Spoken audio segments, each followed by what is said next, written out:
Hi. Hello. How are you? Okay, I'm sick of sucking up to you assholes. I'm the wrong hero. And I'd like to make a little speech about our government. We think it's time we elected a government that responds to what the people want. Basically, unlimited amounts of money that is earmarked exclusively for them at no cost to themselves. What we really need, I say, is a government that looks to the future, an ever-changing future, in which the same old stogie-gumming politicians get to run things right into the ground, except this time they're younger than us. Or at least their wives are. We believe that the Founding Fathers were very wise. We believe that the Founding Fathers were very wise. They knew that someday they'd be dead. More importantly, they knew that there's no such thing as a free lunch, and that dead people don't have to worry about who picks up the tab at the Ponderosa anyway, or whether to put extra sprinkles on their ice cream at the soft serve bar. To conclude, it's time we voters concentrated on the real business of government, which is basically giving politicians a place to network so they can find a cushy no-show sinecure once we kick them out of office. Hi, I'm the wrong hero. You know, we used to... Stop that laughing! This is serious, or is it? I'm the wrong hero. You know, we used to bug the shit out of our parents by listening to loud rock and roll music. Now, they bug the shit out of us by listening to loudmouth bigots like Rush Limbaugh, who talks at a pace of about 40 words an hour.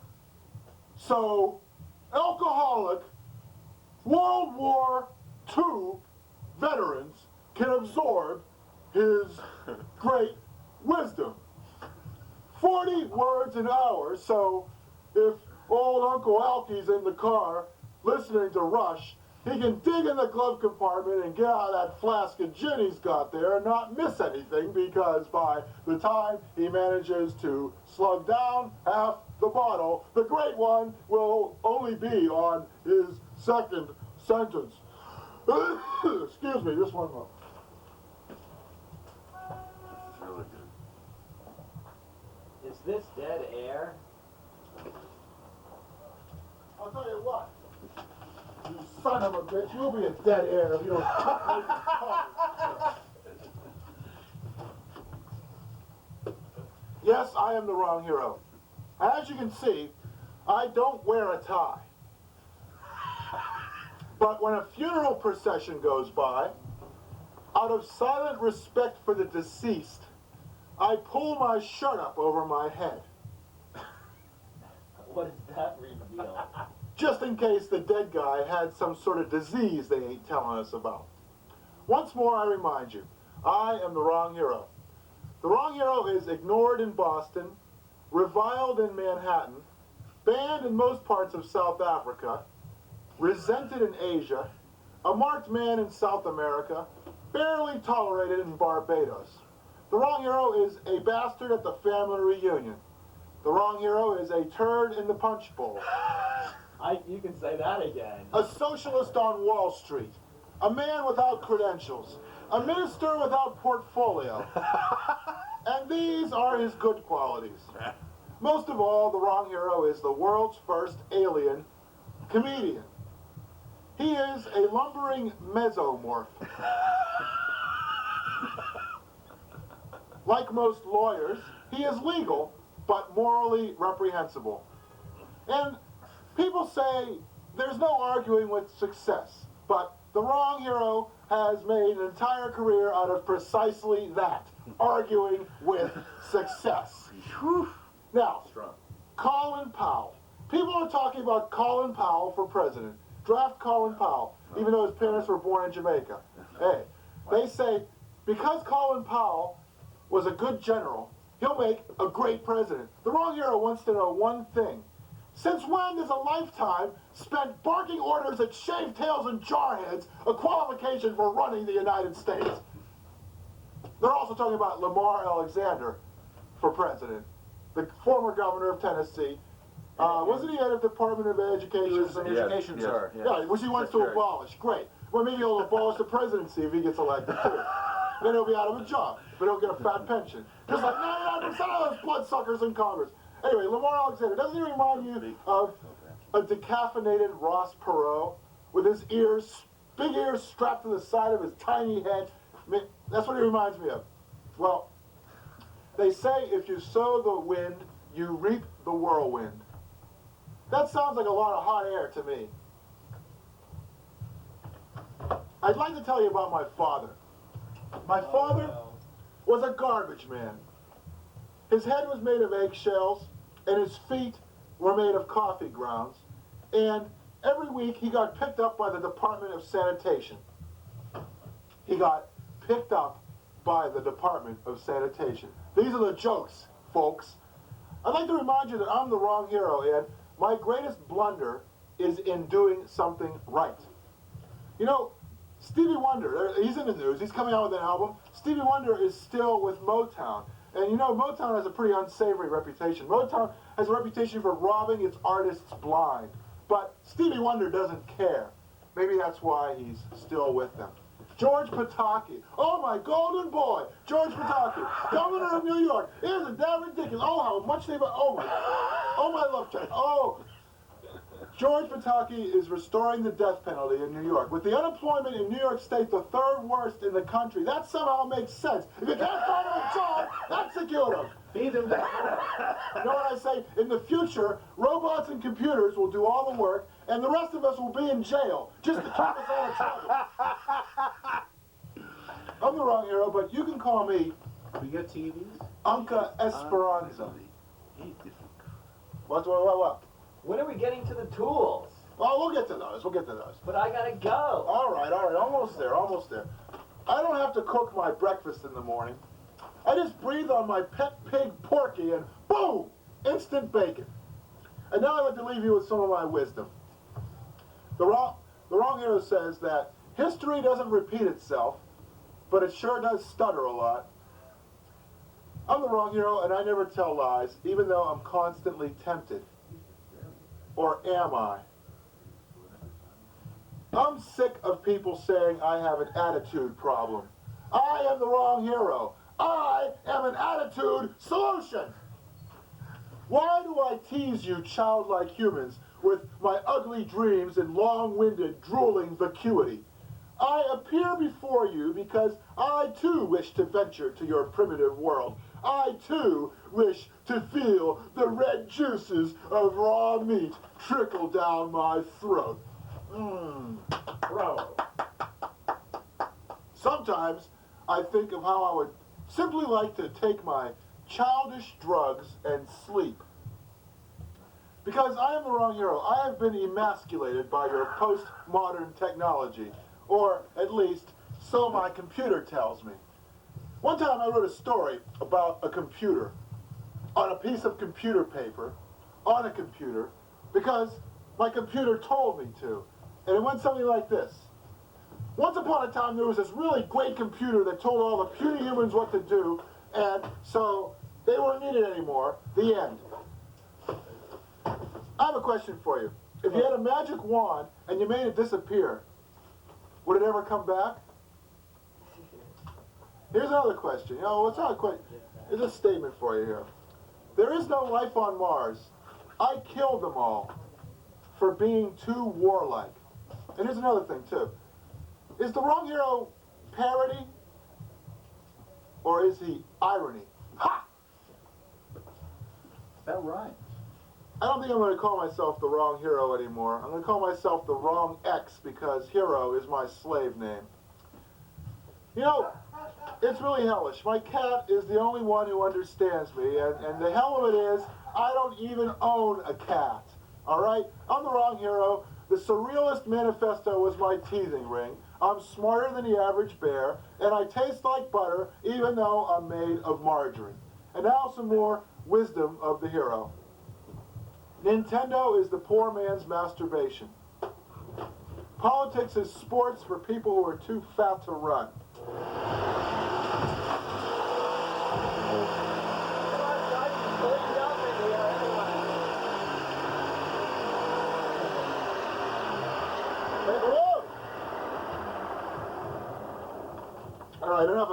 enough distractions here. You ever notice when you're driving that men with hats will always almost cause you to get into an accident? You get behind a guy with a hat, no matter what kind of hat it is, people with hats don't know how to drive, all right? So remember that. Next time you see some old geezer in a hat doing 45 in the passing lane, remember, beware of men with hats when you're on the highway. Now, here's another thing, too. Whenever people younger than you call you sir, do you know what they're really saying? Fatso. Okay? This puts a whole new spin on, like, a lot of beloved popular conventions, like, to fatso with love. Fatso, yes, fatso, and stuff like that. And you know, there's always bumper stickers in Cambridge. You can't hug your kids with nuclear arms. Well, I like to add a corollary to that bumper sticker. Unless you have prosthetic hands at the end of each warhead, then you can hug them with nuclear arms, okay? But working on a detective show with Andy Griffith as a dyspeptic detective, you know, a detective with indigestion. But I'm not going to call it Matlock, I'm going to call it Maylocks, okay?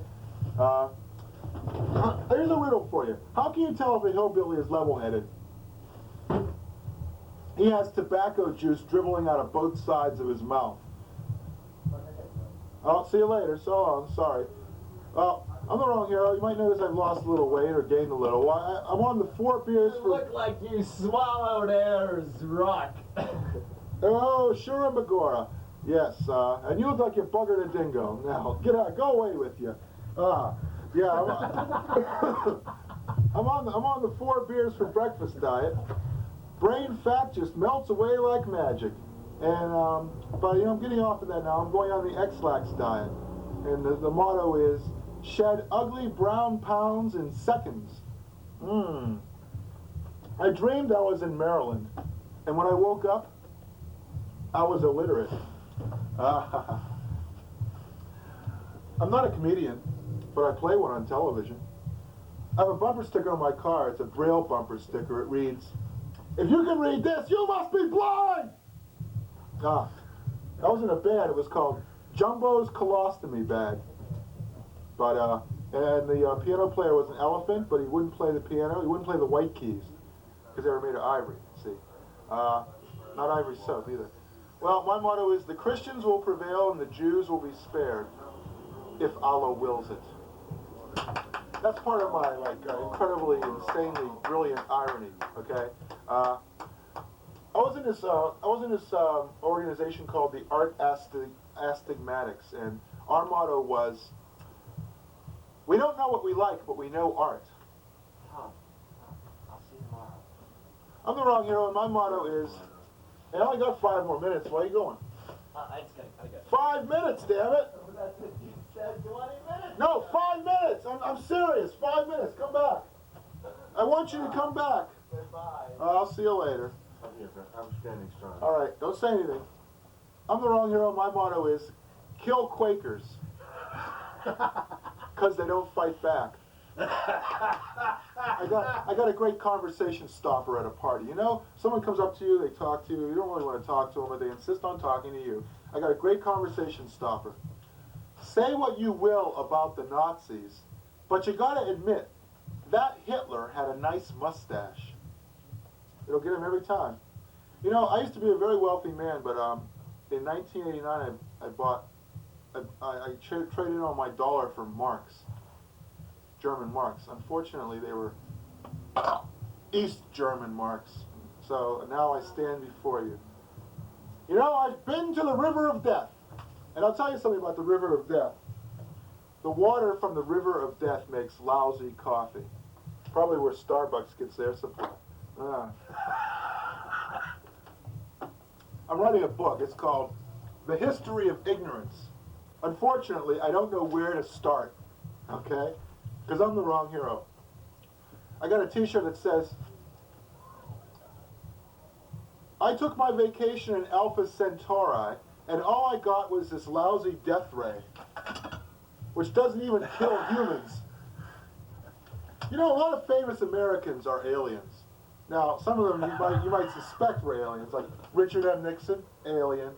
Elvis, alien. A lot of people don't realize this, but always talk about Elvis and aliens. Well, there's a reason for that. But here's one you would never suspect in a million years. Vanna White. And you know how you can tell she's an alien? You watch her in the Wheel of Fortune. At the end of every show, here's her contribution to the scintillating repartee which characterizes this popular game show. Bye now. She's been on this planet for 30 years, but she's only learned 2 English words. Bye now. You don't watch the Wheel of Fortune, I can tell. You watch Jeopardy. Yeah, you know, I saw an article in the paper. It said that replacing nurses with technicians, you know, people who change bedpans, nurses' assistants. By replacing nurses with nurses' assistants, you are putting the patients in jeopardy. And that got me to thinking, yeah, jeopardy. I'll have a bowel for 500, Alex. Do. You know, so here's the answer. Which doctor didn't get a medical degree but still practices medicine? Anyway, I'm the wrong hero, and as you can tell from that recently failed joke that I attempted to tell, I can slide into shit and still end up coming out smelling like a rose. You know, what really bugs me in the comic books, there's all these heroes who have been exposed to radioactivity, and they become super strong. Listen, kids, let me tell you something.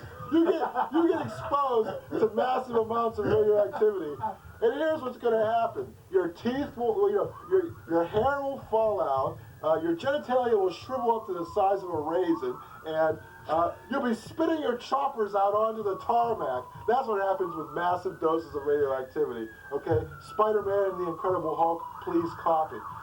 Now, the only way to become a superhero like me is to be born on an alien planet. You know, the planet I was born on, it exploded in a shower of radioactive fragments. And I recall, as I was in the rocket ship fleeing my exploding, dying home planet, I remember having one big regret. I should have set a longer fuse and used a little bit less explosive. You know? And now, the Wrong Hero Award Ceremony. What you've all been waiting for.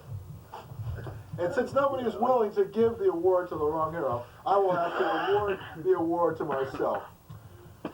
The Wrong Hero, for his devotion to comedy, his tireless self-promotion, for his fixation on furthering his own career at the expense of all else, for his overweening ambition, for his cocksure certainty that he is the greatest comic mind of his generation or any other, for his unswerving motivation to put himself first above all else, for his steadfast refusal to ever rehearse, for his absolute inability to share the spotlight with anyone else, and most of all, for his heedless and headlong impracticality, not in the service of his chosen profession, but because he's so lazy he wouldn't holler suey if the cows were eating him.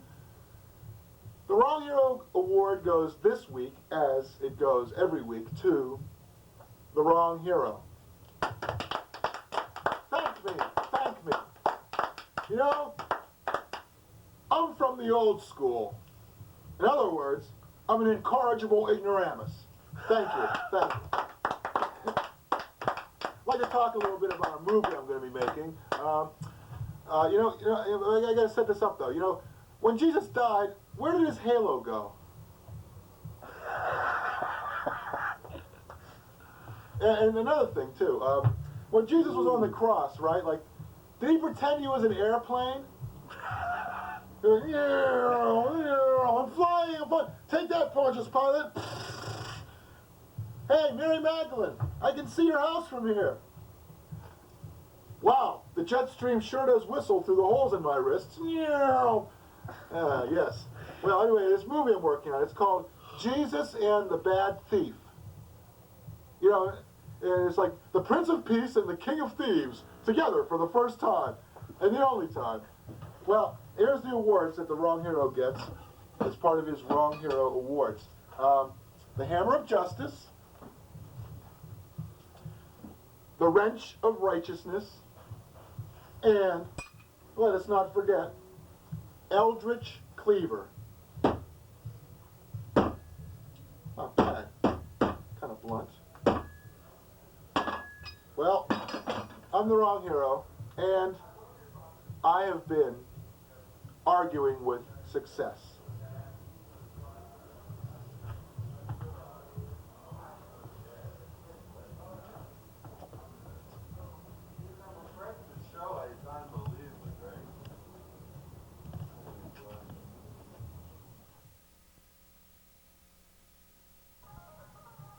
Well, hello there. I'm Old Fuzzy. Now, man and boy, I've been a miner ever since I turned 21. There's me at 21. Yeah, that's a joke there, son. Let's see. Oh yeah. Let me get this right here. I'm having problems here. We might have to interrupt this programming here till I get this here thing working. I never did figure out how this here darn contraption works. Well, anyway, that's me at 21.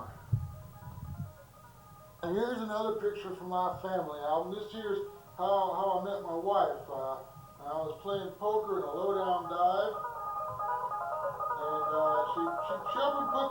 I was winning. She up and puts her foot up on the poker table, and then I started losing. And then I married some other woman. Anyway, well, like I said before, my name's Old Fuzzy, and man and boy, I've been a miner ever since I turned 21. That's a joke. I remember one time I was in Nevada, panning for the yellow stuff with my pappy, and you know what he found? He found a man's fist the size of a gold nugget. Then a Chinook come and blowed it away. So my daddy blowed him away. Well, anyway, we used to be able to read smoke signals way back when, and one time they was doing that nuclear bomb testing, and one of them big clouds come up, and my daddy says, "I'm definitely having mushroom soup." Well, sir, I looks at that big mushroom cloud and I ups and says, "Well, that reminds me, Pappy, I'm really horny." Well, enough palaver. The Wrong Hero wants me to remind you that our sponsors for the following program are as follows: Blubber, Blubber Clear, Cruelty-Free Blubber, I Can't Believe It's Not Blubber, Fat-Free Blubber, Multi-Grain Blubber, Free-Range Blubber, Bin Full of Blubber, Country Time Blubber, Bin Full of Blubber Extra Large, Peppermint Blubber, My Little Blubber, Pickup Blubber, Mighty Morphin Power Blubber, and Teenage Mutant Ninja Blubber. This is also brought to you by I Can't Believe It's Not Tar, I Can't Believe It's Not Radioactive Waste, I Can't Believe It's Not Raw Sewage, I Can't Believe It's Not Fecal Matter, I Can't Believe It's Not Monkey Brains, and I can't believe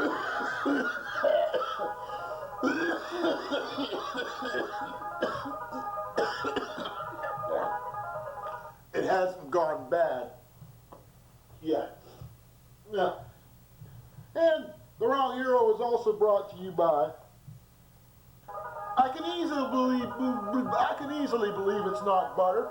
I can't believe you're wasting my time with this fake butter product. And I can't believe it's actually Hairball Remedy. Also by Nazi-Free Blubber and Ammonia Brand Fish. When you smell ammonia, that's Ammonia Brand Fish. Now, The Wrong Hero wanted me to tell you some of the 50-plus names he was considering for this program that you're about to continue watching here. Let's see. Beer and Pinball, The Elitist, Angry Young Books, The Anti-Canon, Virus X, The Voice of Treason, Mistakes, Money is an Emotional Problem, Father Forgive Me for I Am Stoned, The Harmless Underground, My Wildest Imagination, American Interference, A Stinking Lie, An Unimportant Message, and Mere Rhetoric. Other titles The Wrong Hero was considering for this presentation before he thought better of it was The Meat World, Power, Hard Cider from a Jug, Painful Stability, Brother Can You Spare a Dame, working class villain, fatal abstraction, perfect, too perfect, my universe, a letter to my brain, you are already a loser, 24-hour excess, pontificating jester, father sin, polite awakening, corporate loyalty, and disclaimer. Is there no end to these titles? Well, the wrong hero told me he'd wring my scrawny little neck unless I also mentioned the following titles.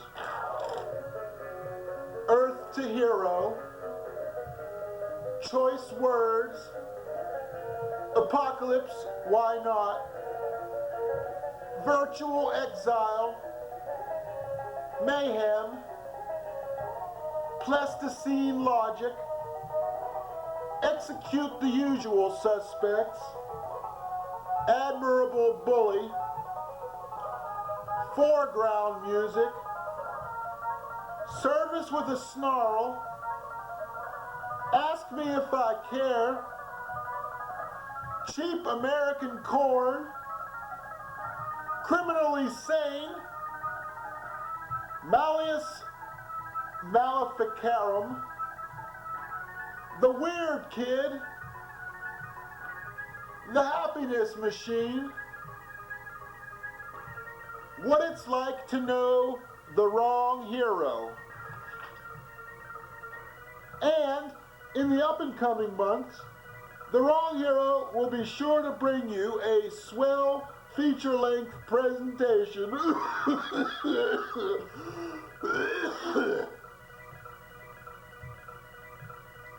with the following title: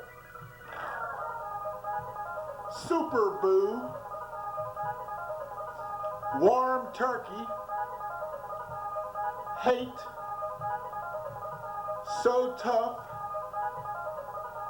Gag Reel, and Command Performance. Well, the Wrong Hero figured out what he's going to call his next movie. I think he's going to call it Primate Brain Override. And the Wrong Hero says he's finally settled on a title for this one, and it's called Arguing with Success. And as soon as he reverses the paralysis ray, I'll be going so we can present the Wrong Hero in Arguing with Success.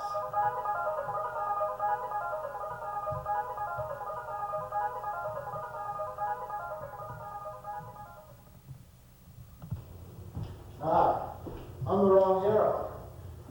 And people say there's no arguing with success. Well, I disagree. Success? You ain't so hot. Success? You're very overrated. Of course, I am referring to Success Rice. Well, look at those Republicans. Now, there's some good news for all those GOP red baiters who missed McCarthyism, Nixon, and the 1950s. Now the commies are making a big comeback in Russia. I guess that means that regression with dummy variables will no longer be the name of a boring textbook. Rather, regression with dummy variables will be the slogan of the GOP Congress. I think we ought to get set for a new wave of Buchananism, World War II veterans as GOP nominees, and let's see, Bob Gordon for vice president. Also, I guess we won't be saying CIA chow anytime soon to those $29 billion men at Langley of the Central Intelligence Agency. So, when you think of the United States, visualize world police. Look for more prisons and nukes to boost the gross national product. And watch for the phrase wise use as a synonym for deforestation. Oh, and watch for altruistic, idealistic liberalism to be replaced by selfish, opportunistic libertarianism.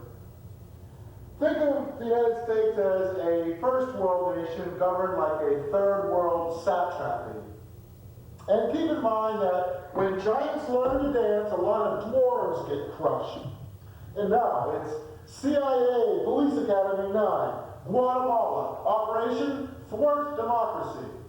You'll die laughing at the zany antics of the $29 billion man. Hi, I'm the wrong hero. And all the smart people are convinced I'm great. And if you swallow that line, you're dumber than I thought. Christopher Lasch, in his final, posthumously published book, Revolt of the Elites, stated that there is a growing inability of disputants to correctly characterize their opponent's views. Well, I say, I'm great, my opponents stink. On the other hand, it's okay for some people to have high self-esteem, but I'm certainly not one of them. Let's get back to politics. What gets me are all these GOP tongue thumpers hysterically screaming for family values, and yet at the same time, they take fistfuls of filthy lucre from the very same corporations responsible for destroying family values by bribing ghetto teenagers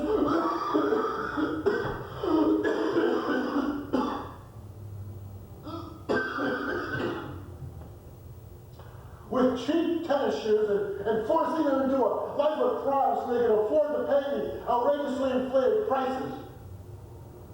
I also hate blow dryers in public restrooms, which considerately give the germs a warm, moist environment in which to multiply. And I'll tell you something. I'm a manly man. You want to know my secret? Oh, honestly, you'll never guess. My secret is I've undergone the 3 American rites of passage. Number 1, getting drunk and vomiting in a highly public place. Number 2, fornicating in the back seat of the car and having some joker shine his high beams on me while I'm in the middle of the act. And number 3, getting wasted and talking back to the television. Now, right now it occurs to me that I've never felt so degraded and humiliated in my entire life. But keep failing to laugh and we'll be going for the world record. But I'm level-headed. I am so well-balanced that I have a chip on both of my shoulders. And I must say this, I am the wrong hero. Some will say I was merely a problem hero who was victimized by a tragic misunderstanding, segregated from the community of humans by the harshness of a world he never made. But they're all full of shit. Well, Mississippi just outlawed slavery 130 years after the fact. You know, if Lincoln had lived, slaves would have gotten 40 acres and a mule, and they would have parlayed it into a fortune. I can just see it now. I'm rich. Me too, my brother.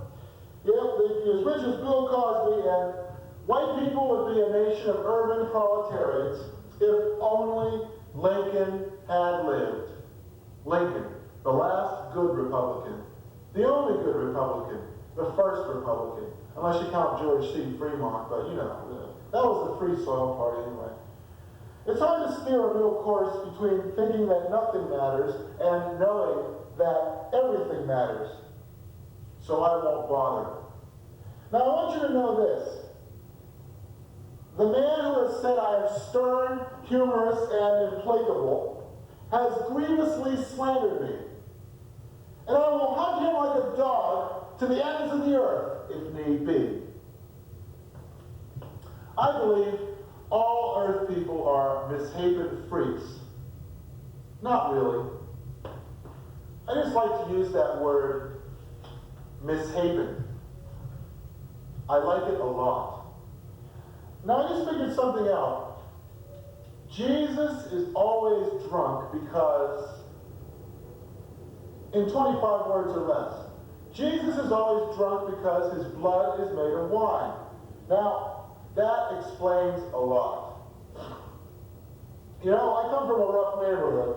It was so rough, junkies stole the word drugs off of the drugstore sign, and so we'd walk down the street to the pharmacy, it would be called Tor. They didn't sell Pepto-Bismol, they sold Klepto-Bismol. That's how bad the neighborhood was. And my father used to say, money doesn't grow on trees. And I used to say to him, I know money doesn't grow on trees. It falls from your fat wallet, fool! Now fork it over. Pronto. Habla Espanol, papi? You know, my goldfish are pissed off at me because I don't move around a lot. Tell you another thing, too. I have my couch leveled so my snacks wouldn't roll off to the side. Now, this episode of The Wrong Hero is brought to you by Spam Light. Only half the salivary glands and hog eyelids are regular spam. Now, I believe that it was David Mamet, the noted playwright, who said, mediocrity has no value other than itself, but talent recognizes genius immediately. Well, I'll tell you something. I hate squash. The whole game is a racket. See? Another thing. If the world goes straight to hell, it will be because everything was put on computers and no paper copies were kept. For example, in the public library as I was growing up, they had a person reading from Edgar Allan Poe's The Telltale Heart. And the opening line goes, I believe, true, nervous, very nervous, but why do you say I have taken leave of my senses? They have sharpened, they have not dulled.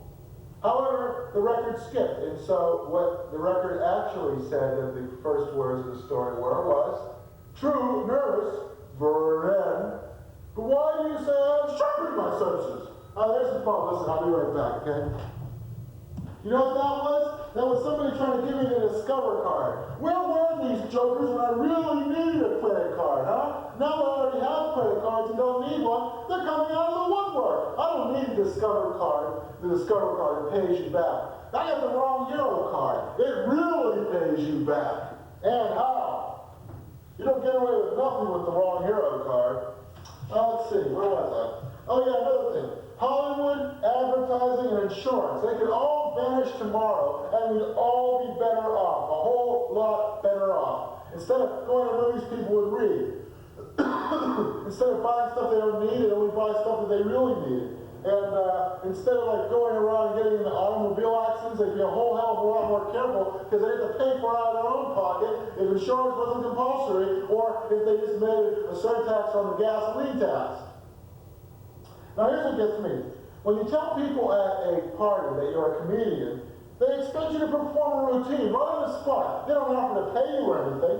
Now, do they expect a doctor to take a stool sample, like, you know, at a cocktail party? Or do they expect a dentist to do a root canal in the vestibule? I want to know.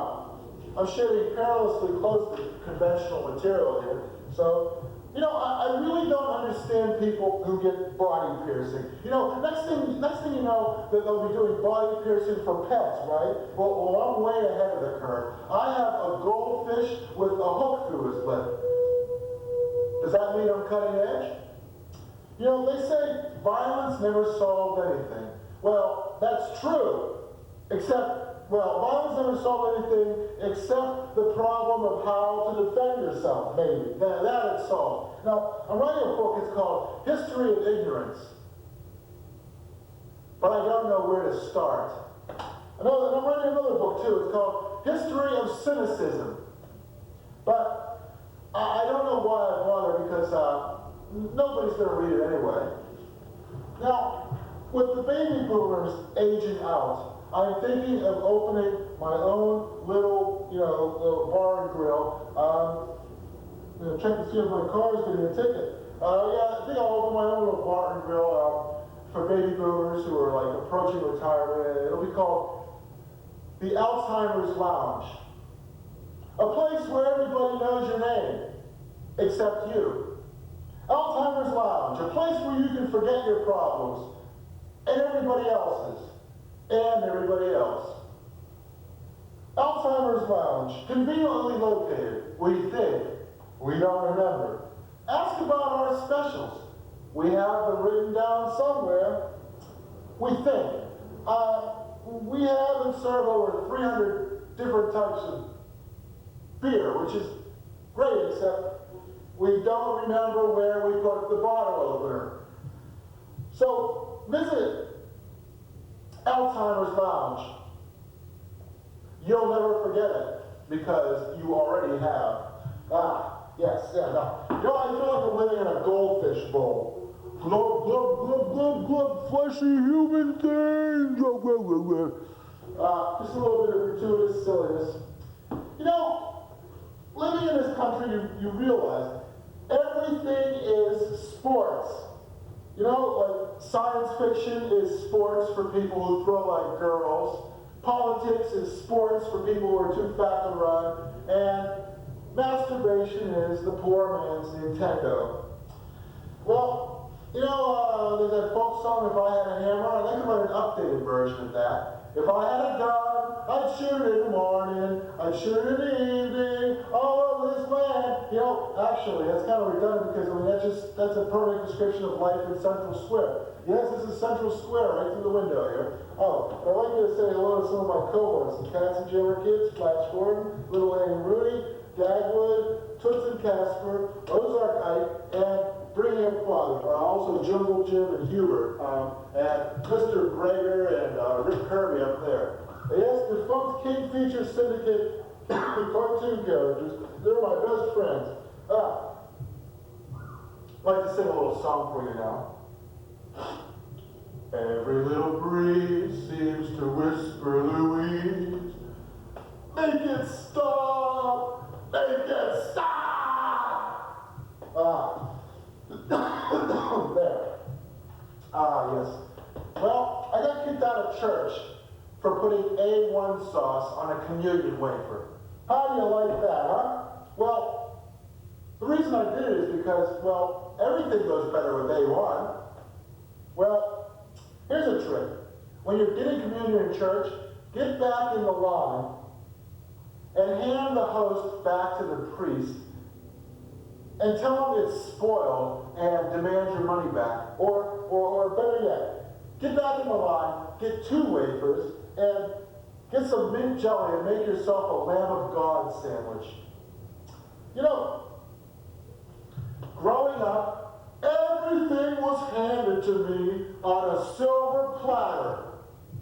And I still got that silvery taste in my mouth. You know what I mean? Advertisements. You can tell I'm a cultured man because I don't call them advertisements or ads. I call them advertisements. Well, advertisements are everywhere. And I would like to see some advertisements for life. Like wanted. One beautiful sunset which will totally alter my cynical outlook. Like that. Or wanted.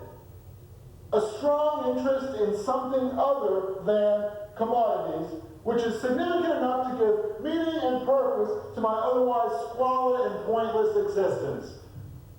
You know what I mean? I rented a video, but it was actually a Canadian porn film. How do you like this? Did you think that such a thing even existed? Or what is it, people fucking in canoes? Or polar bears, the lead? What? But no, it was a Canadian porn film. I guess it was set in Toronto. And the name of the Canadian porn star was Shannon Tweed. Now, If I remember nothing else, it will haunt me to my dying day. I will carry with me the name of Shannon Tweed, Canadian porn star. It's just too much. Well, I was thinking about Cinco de Mayo, the Mexican Independence Day. And it really burns me up that we celebrate it. Because, it's bad enough we stole 1/3 of their country. Now we're trying to steal their Independence Day? I mean, how would we feel if they started celebrating the 13th of July? That's the day when immigrants get to go to the United States and take back what was stolen from Mexico in 1846. More about immigration later. I just figured out something, when Bart Simpson says don't have a cow, that's actually his plea for vegetarianism. Isn't that special? They used to have these television shows, they'd show these crummy old movies and you'd call in and you'd win money, and they were called Dialing for Dollars, but now that we're hitting the 21st century, I guess they're going to have to change that to Punching for Yen, huh? How do you like that, huh? Now you may be asking yourself, is that thing loaded? To which my response is, no. But watch yourself, because I am. Well, I'm in favor of immigration. Immigration of people like me. What I'm opposed to, of course, is mass migrations of people like them. Okay? Just once I'd like to see a milk ad, one without a sports figure, a glamorous female model, or an adorable baby. Maybe a heart patient with 10 days growth, or a mood juice swilling, cruel and rapacious foreign tyrant. Just for a change of pace. Oh, don't worry. This is not a toy, it's a gun.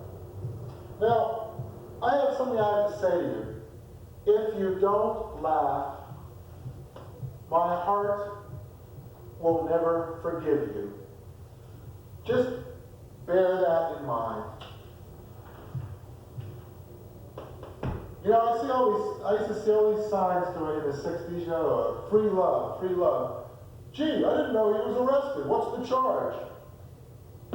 You can take that or leave it. You loved Casper the Friendly Ghost. Now it's the sequel. Super Boo! Super Boo!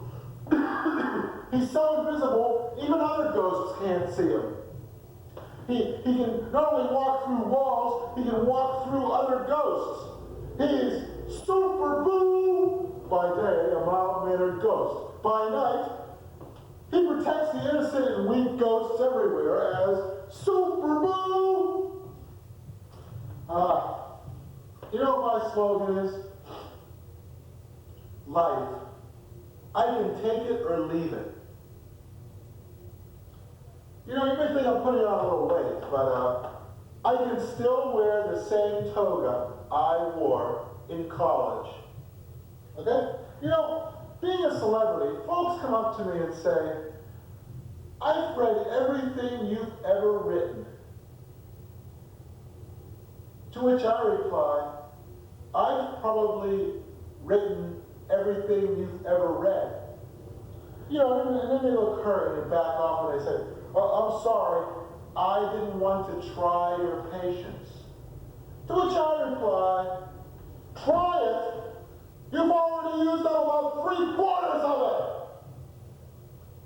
Well, I guess it's time to say goodbye because you are beginning to annoy me because you make me nervous.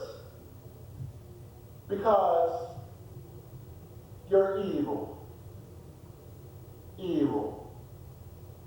Evil. I'm the wrong hero, and as usual, I've been arguing with success.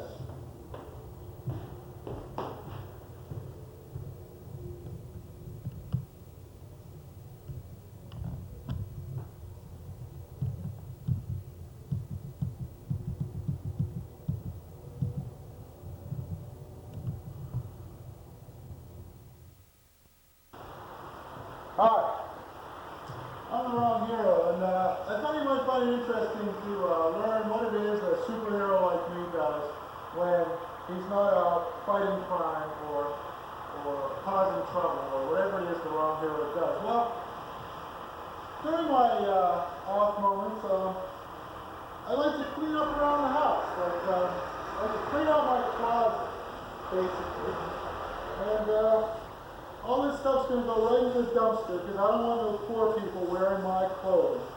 Of course, the dumpster is where I got a lot of this stuff.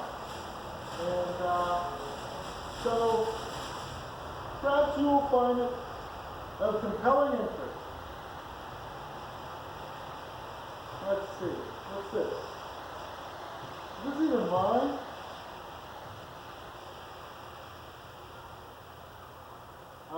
Somehow I don't think so. Hey, now I can get a job as a bouncer in a nightclub. A few more stretching exercises and my knuckles will scrape the ground. Well, I don't think I have any use for this jacket. It says, exquisite menswear. Well, I'm sure it will adorn the exquisite physique of some other dumpster diver. Oh, well, how do you like that? What else we got here? You know, a lot of my stuff doesn't fit me anymore. I wonder why that is. This is the jacket I wore in high school. You can see that even then I was a pretty beefy fella. Well, get into the dumpster with it. Sorry, boss. Let's see. You know, this might take a little longer than I thought. A beautiful sweater. A repulse. Oh, someone poured. Nope, the little alligator's still there. Well, I can sell this in Southeast Asia and make a bundle. A little on the tight side. I don't know, I sure do hate to sacrifice this beautiful sweater. Oh, I don't know. Maybe I'll lose weight someday. I'll put it in the pile with the stuff I intend to keep, not hopefully a lot. But, well, yep, it's moving day for the wrong hero. I'm getting out of here. You better believe it. I'll tell you, that rent control really kind of stinks. That they got rid of it, I mean. Otherwise, I might have been here till the year 3 jillion. Now, this is a pretty attractive tie. It's a keeper.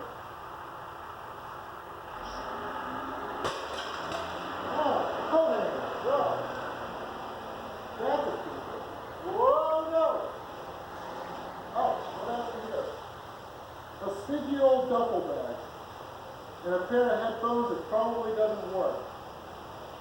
Well, you never know, maybe they do. Well, let's see, I don't need a stinky old duffel bag, and that's the garage door. And headphones, I might go use those. Well, let's see. Well, this jacket will never fit. Never in 100,000 years. Hey, this is fun. I brought these jackets from one of my one of my boarding school friends who sold it to me so he could buy drugs. These are expensive jackets. I mean, his father used to work for the New York Times. So this isn't cheap stuff here. Look at this. Really sharp, huh? Yeah. Into the dumpster it goes. It's too bad because, you know, if you've been pals with me, then I would have given you all this stuff. But no. Ah, a nice little shark skin number here. Yeah, pinstripes. All right, you guys. Well, into the dumpster with it.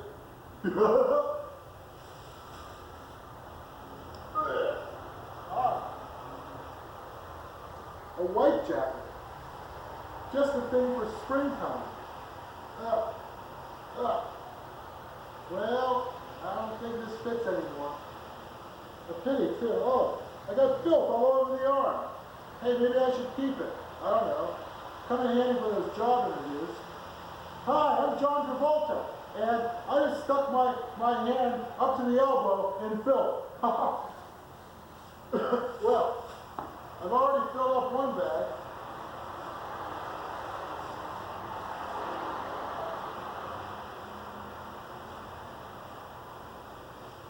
These are 13-gallon bags. I can't believe it.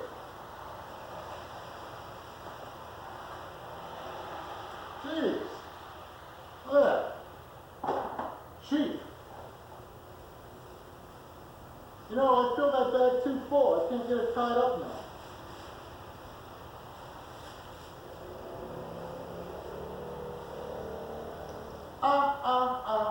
Staying alive. What is it with John Travolta anyway? I mean, when he did Urban Cowboy, his career was... Now he's like a big star again. I don't get it. Oh, it's a Marquise fitted shirt. I'll bet it doesn't fit anymore. No. Guess I put on too many muscles.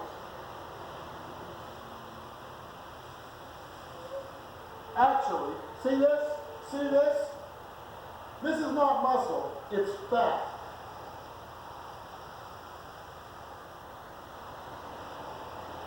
Oh, a nice pair of trousers to go with the pinstripe suit. Well, if the suit doesn't fit anymore, I bet the trousers don't either. So into the dumpster with it.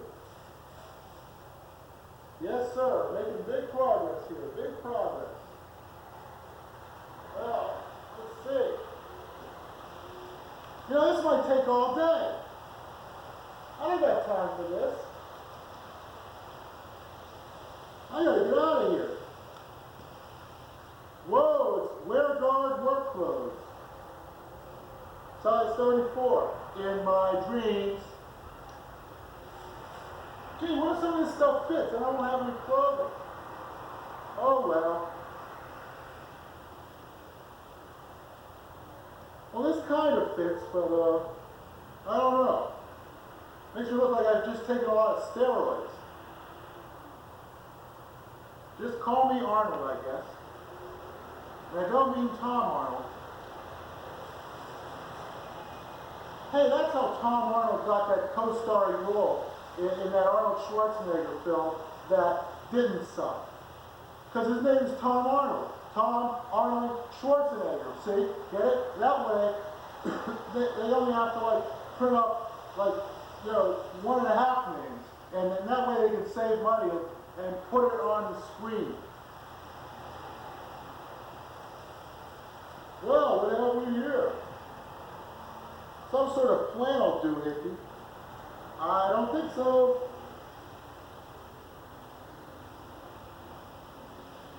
Guess it's time for me to get out another bag.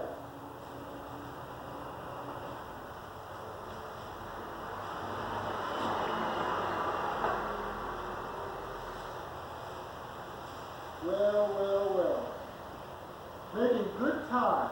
Good time. Why, it's only after 3 o'clock. Just what I love. Driving 50 miles in the rain in rush hour traffic. Yowza.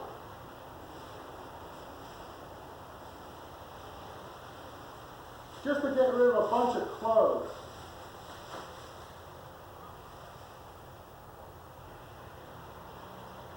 There's a whole bunch of stuff in bags here. Now, I never put my stuff in bags, so it can't be my stuff.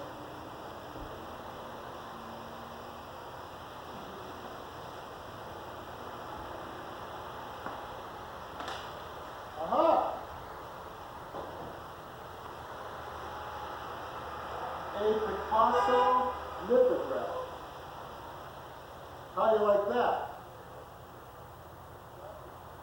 Pretty suave.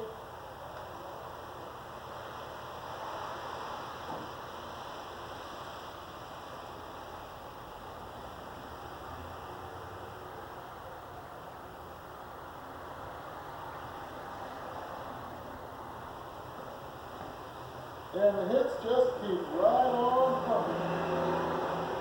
Look at that.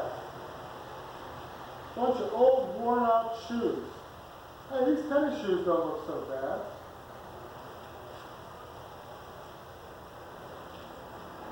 I wonder if there's anything in here I can still wear.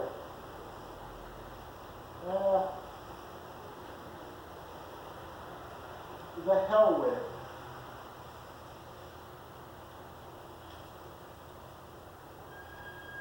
Oh boy, itchy cotton pants. And I'll bet they even fit me too. Just what I need, itchy cotton pants. Yeehaw!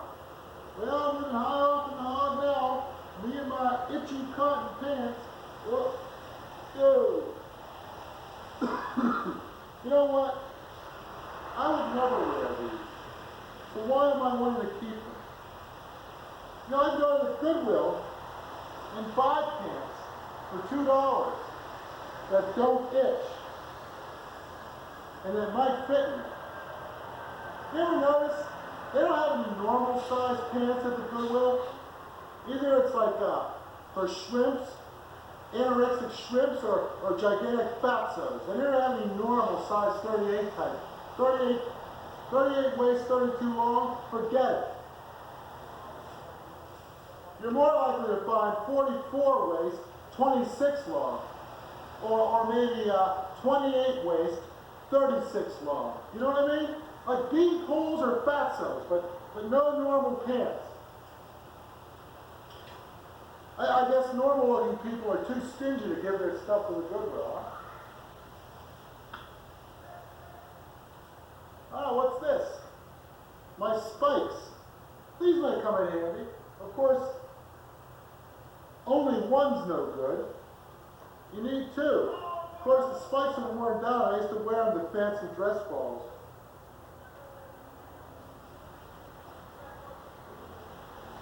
Now, if I put these spikes in a plastic bag, aren't they going to like go right through the bag?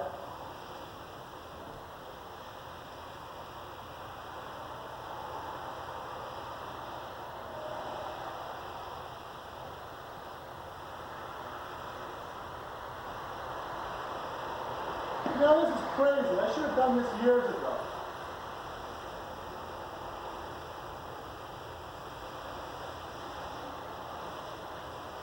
And you know, this is just the good stuff.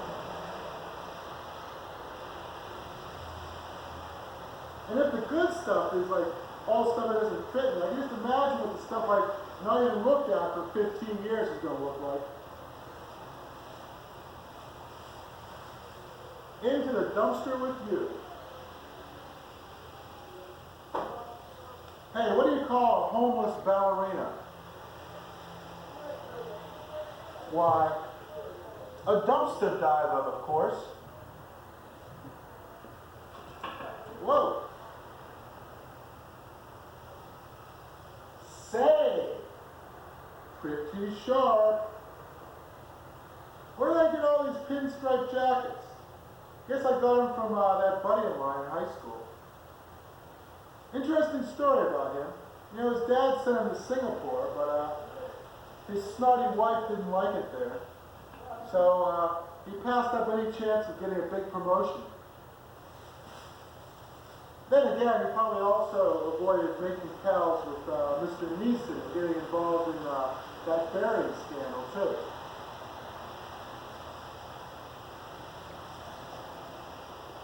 Say, this is a nice sweater. Burgundy and everything. Of course, when it fit, it was nice. It don't fit no more.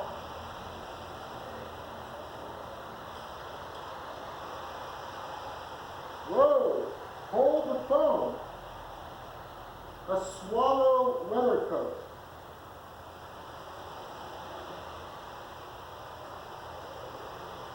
I think I'll hang on to this. Might come in handy. if I ever hang out with a bunch of society swells.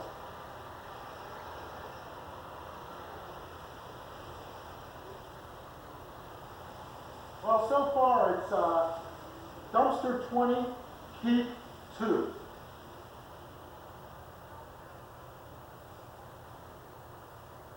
I'm not doing so well here. What's this? Why, it's my Eastern Mountain Sports jacket, which I found. Doesn't fit anymore. I told someone at a party I found it after they asked me where I had gotten it, and they said, I wish I could find stuff like that myself.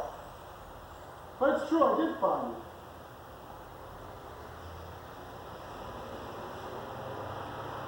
Of course, I'm not saying where I found it. Statute of limitations might not have run out yet.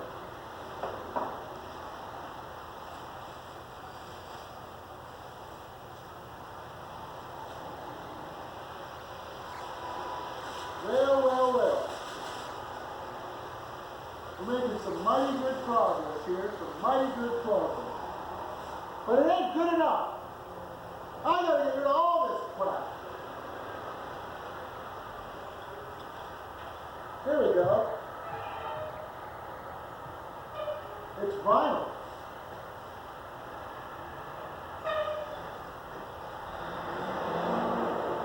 Hey, little girl. Yeah, in case I would become an old degenerate, I might want to hang on to this. Because you never know. I don't remember ever owning something like this. Maybe it's not even mine. Oh well.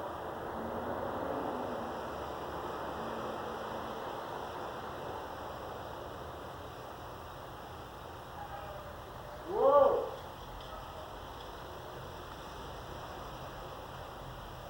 Well, there's another coat. The North Face.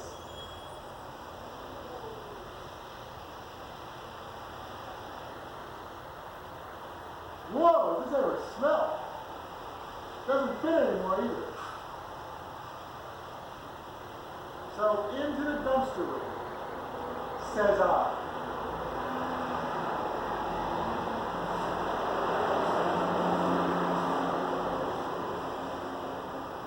This is really interesting, isn't it?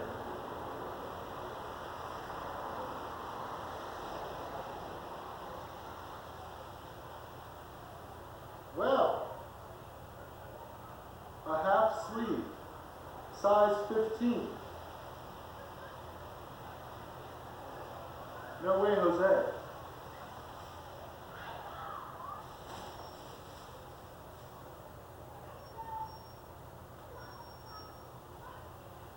Well, now we're getting into the stuff I've never worn. I just picked it up, you know. Oh. I don't know what this stuff is. A cheesecloth?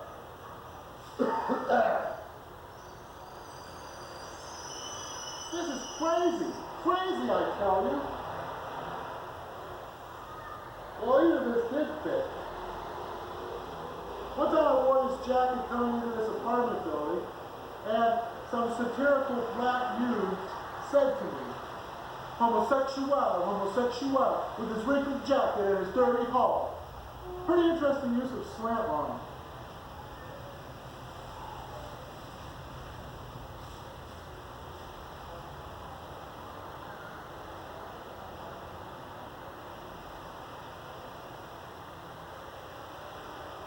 Yeehaw! Now we're cooking with gas. My uncle used to say that. He used to say, my cousin Bob would say, Dad, you're an idiot. Now we're cooking with gas.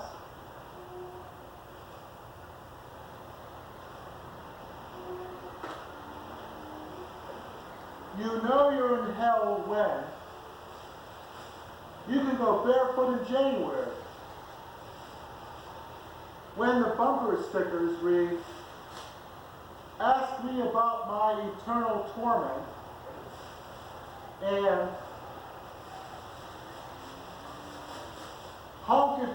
betrayed our Lord. Well, moving right along.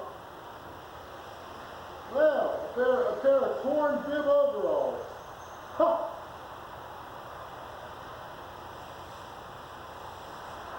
Real shame to throw these out.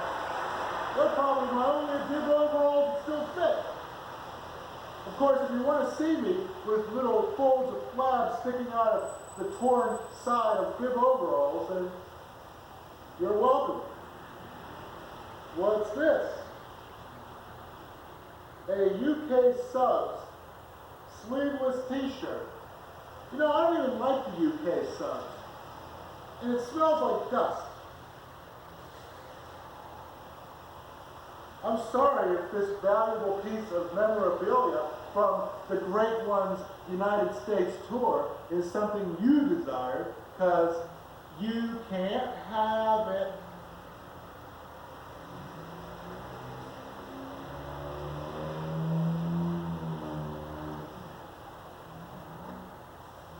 Ho ho! These are from the prestigious Sears and Roebucks.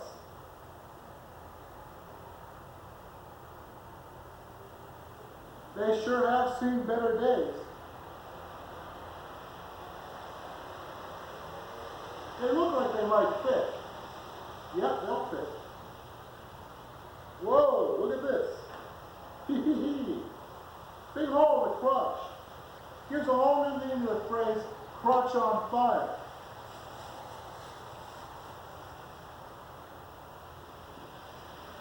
As popularized by the volcano sun. Ah, a button that says, just a crazy mixed up kid. I better try to hang on to that. Might be good as an ID badge. Don't you just love the scintillating and spontaneous wit of the wrong hero? Now this double bag isn't so bad, but I don't want it.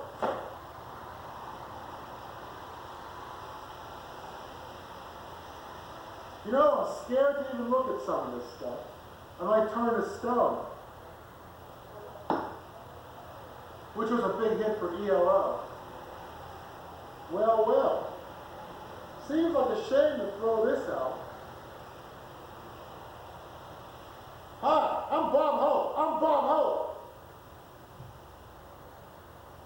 But it won't fit.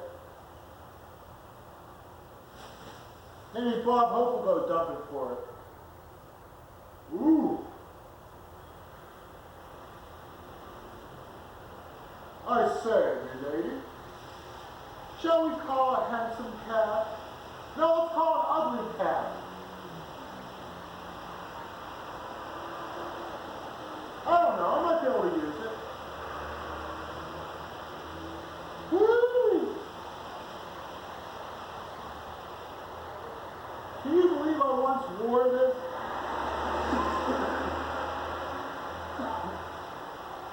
Here's a snazzy little number. Looks like something a reporter would wear circa 1934. Boss, I got a red hot scoop for you, a red hot scoop. Oh yeah? Yeah, we got jalapeno ice cream down at the corner drugstore. A red hot scoop.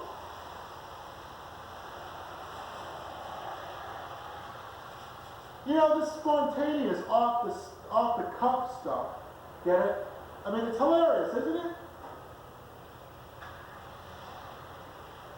Here we go, one shoe, cracked blood. Guess I'll throw it out. Please try to control your convulsive gales of riotous laughter, or you might miss something important. See, that's the problem I have with a lot of my shows. The stuff I say is so funny, people are afraid to laugh. Because they're afraid they might miss something even funnier. Well, how do you like that? A jacket that almost fits, but it's really, really wrinkled. And I'm not just saying that.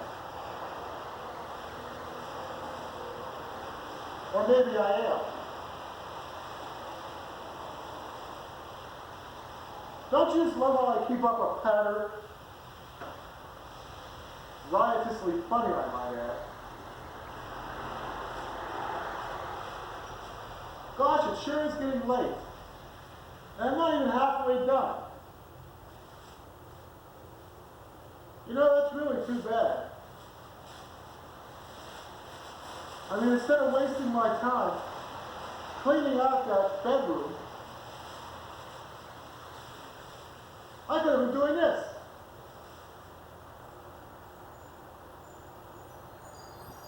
Whoa, Nellie, a threadbare start. I didn't get a job selling matchboxes on a corner. Look at that.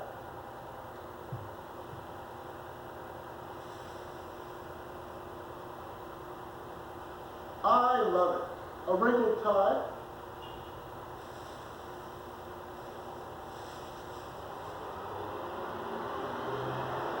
Maybe I'll give it to a Thai wrestler.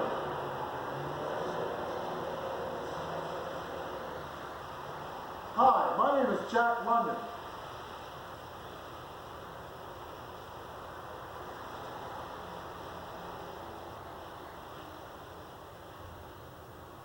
Well, here's a dainty little item.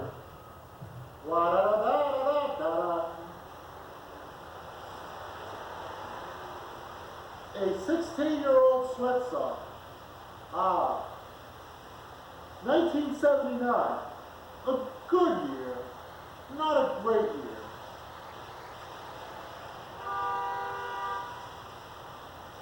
Wow, what if I did give this stuff to Goodwill? I mean, what would they think? Here we go, a shirt with a nice big hole in it. Perfect for job interviews. I really, really need this job.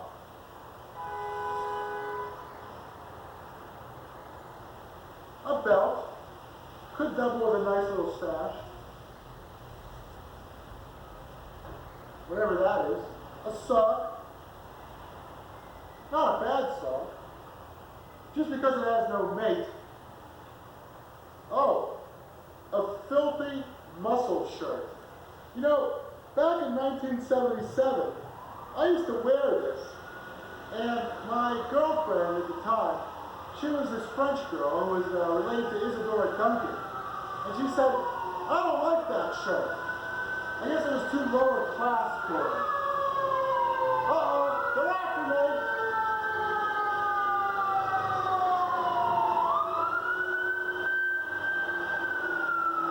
So, this is a sporty little sweater. Just the thing to wear when you're a soccer star and you're going out for a night on the town.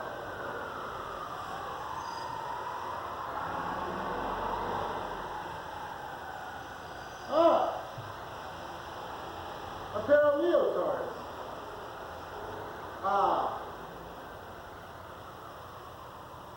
Love that crusty aroma. Yet another sweater. Oh, look at that. Yoo-hoo!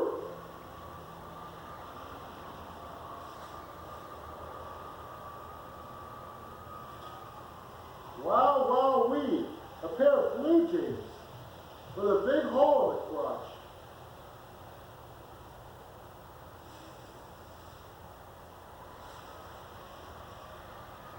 That must have been the pants I was wearing the time I was holding up in the girls' dormitory.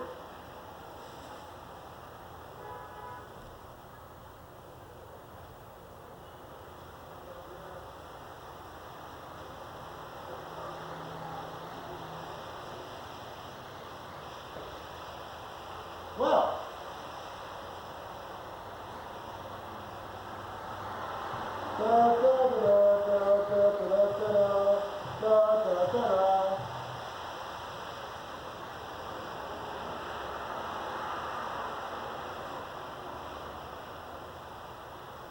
I don't think I'm going to make it to my 5 o'clock appointment.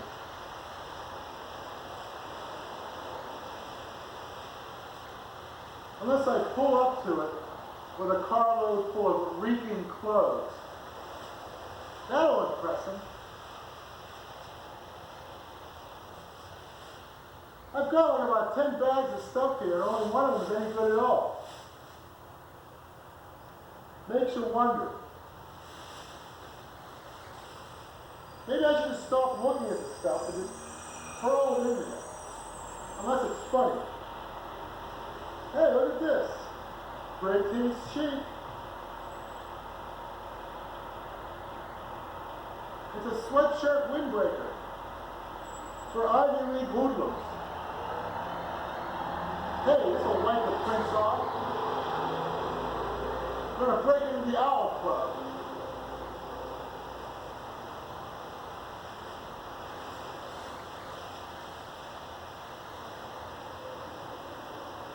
Oh boy. Look at this sporty little gal. Got racing stripes.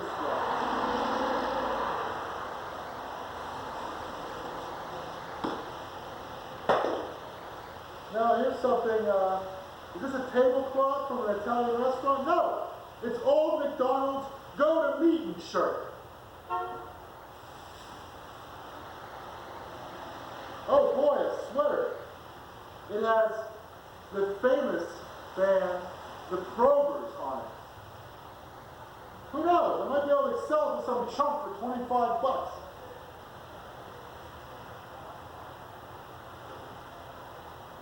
You notice how I wouldn't get a plug nickel for the UK South, but the Probers. Not bad, not bad. They got a nice big baggy ass. I'm sure they'd still fit. But they're filthy. It would cost more to dry clean them than they're worth. What is wrong with me? An old sock. Kind of worn at the heel and the toe. I bought my girlfriend a sewing machine 2 years ago, but she still doesn't know how to use it.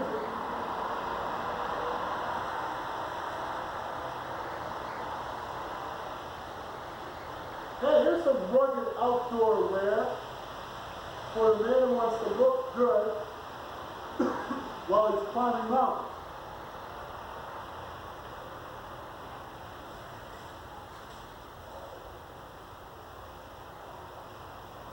Da, da, da, da, da, da, da, da, da.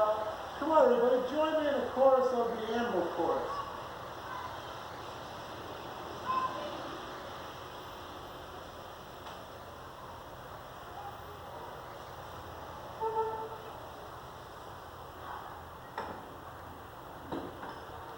Hey! I don't know, it might come in handy.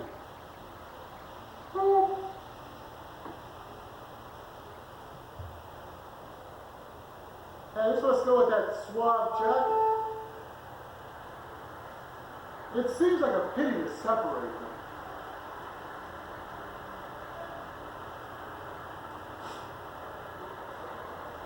I'm sorry the plastic amuses. It's not biodegradable. I'm sorry. But I am. Surely that must count for something.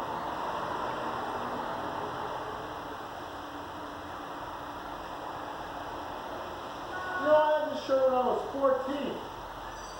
This shirt is older than the president's daughter. Oh, here's a snazzy little cap. Ho, ho, ho. It's a holly jolly Christmas. Trouble with these is, you hang them down over your face and you cover with snot.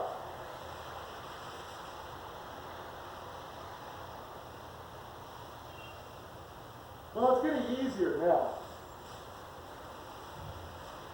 All the stuff at the bottom here, it's stuff I never wear.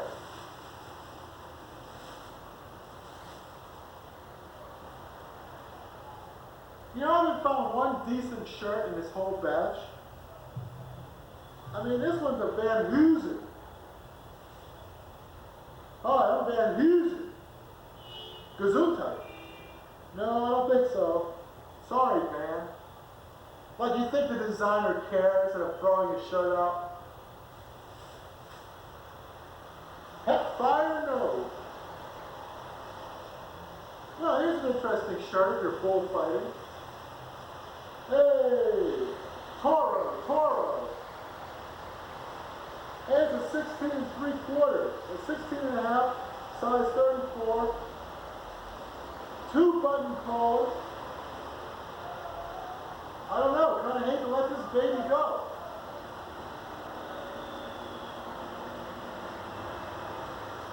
What do you think? Is it me? I mean, I'll keep it. See? I actually found a shirt that fits. And some people say there is no God.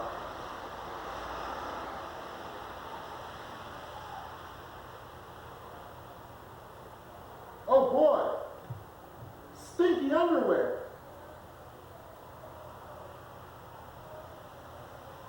Well, I could keep this, but I had to wash it about 5,000 times.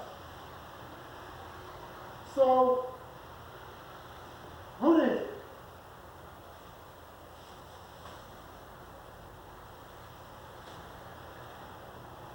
I used to make one of my old girlfriends wear this. What do you think? Hot cha-cha.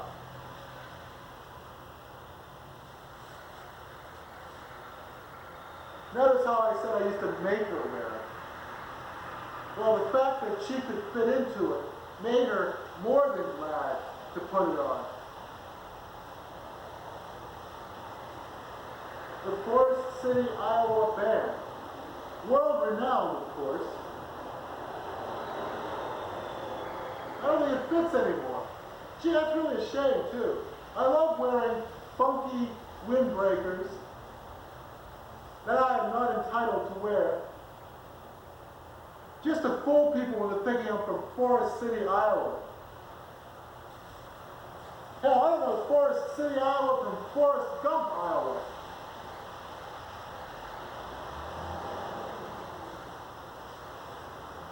Oh wow, man, this is like archaeology. Get a closer look at this one. Pretty far out, huh? Oh wow, everything is everything, man.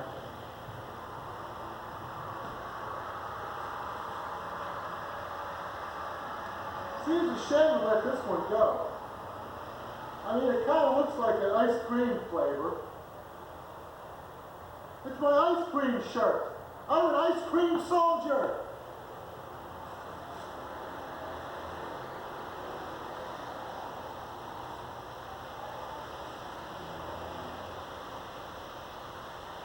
I'm not sure what this is.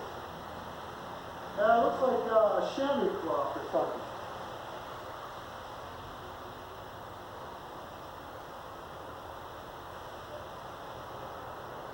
Well.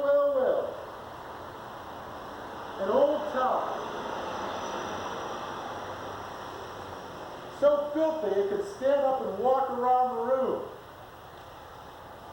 You can bet your bottom dollar I'm going to keep that one. And here's an old pillowcase. Also doubles as a shopping bag. I'll give that one to the Harvest Food Co-op across the street.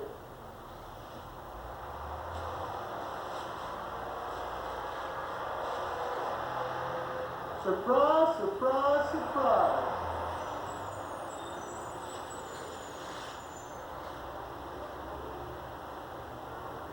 Short pants. Who wears shorts? Woo! Woo!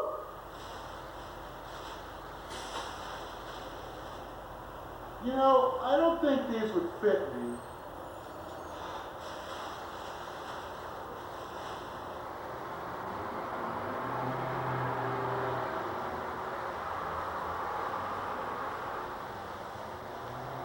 Well, they sure are going to have a field day down at the town dump. I'll tell you that much.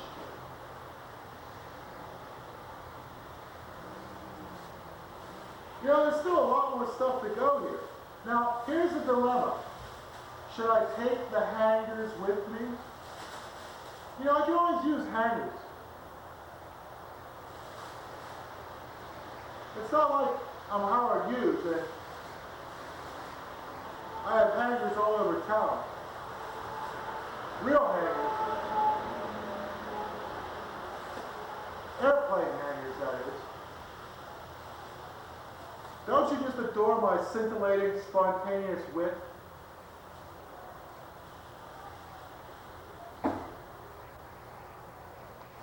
Well, it's getting mighty crowded around here. I might have to mosey along to the big sky country before long. I can see the smoke from my neighbor's fire. That's because he set my moccasins ablaze.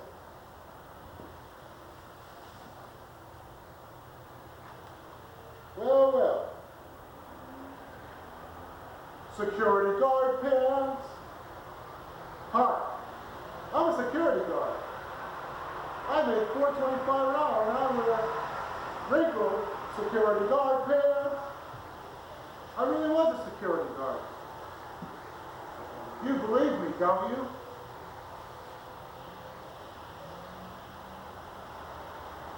Well, this t-shirt used to be sparkling white, but with Mr. Phil, it's so dirty, when you wipe your face with it, it leaves a big sooty smudge.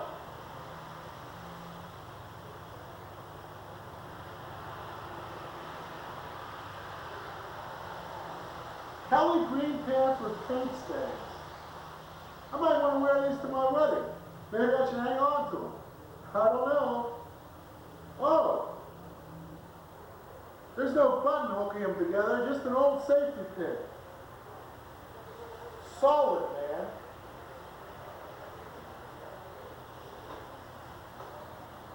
A pair of rugged jeans. Yeah. About 1/2 the size of my waist. Like, yeah, man, you should really keep those. Now we come down to the t-shirts with logos on them. Co-authors do it together. Well, the raunchy sexual innuendo has convinced me I must keep this shirt.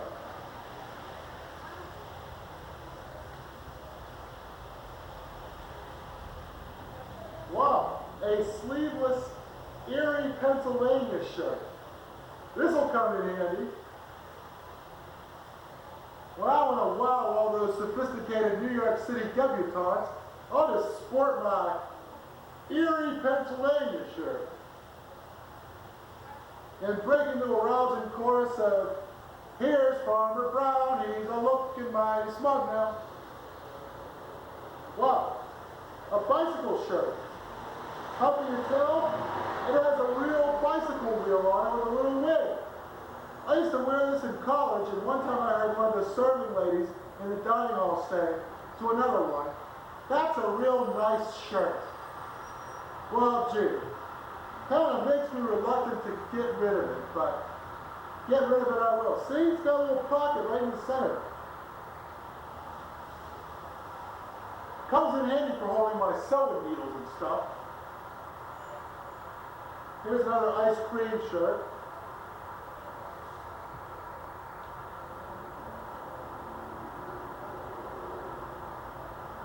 It is the land of the t-shirts. Harvard University, a tradition of men in exciting positions. Maybe I'll give this to my son. Won't he be surprised? Dad, I don't like it when you talk about sex and stuff. Whoa, here's a must-keep, huh? Gravy stains from the first Thanksgiving. Oh boy.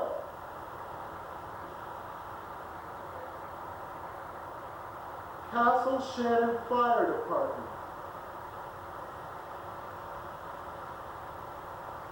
Well, you know, everybody knows the world famous Castle Shannon, Pennsylvania Fire Department shirt It's bound to be worth a cool million someday. Don't you think?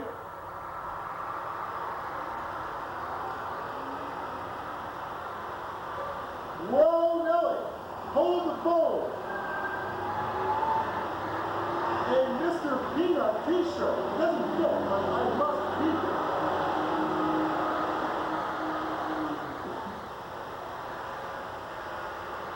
Oh boy. If I want to do my John Belushi Bumblebee impression, this is the perfect shirt for it. You know, I hate to, but I've got to get rid of this.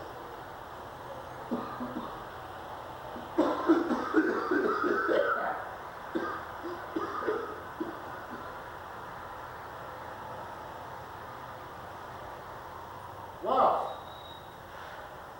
Thomas Jefferson District Unitarian Youth.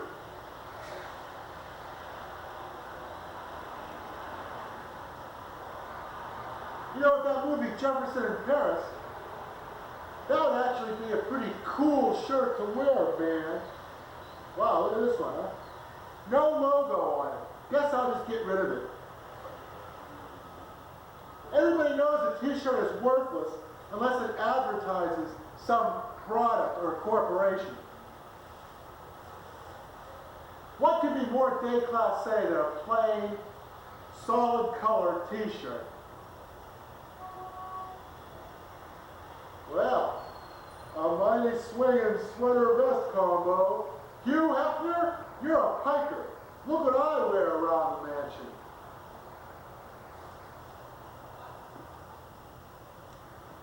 Well, here's a nice little cap. So it looks like someone had a hematoma on it. Oh boy, it's my clown pants. Yes, they don't have a belt, just a rope. And when I went to California wearing these, the first thing my uncle did, he's also my godfather, is he had my aunt take me to the store and buy me a pair of real pants.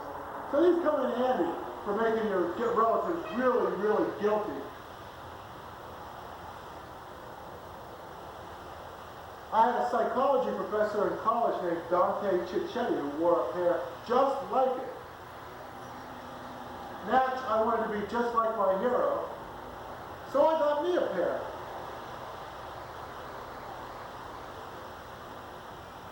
And now, 20 years later, dumpster time.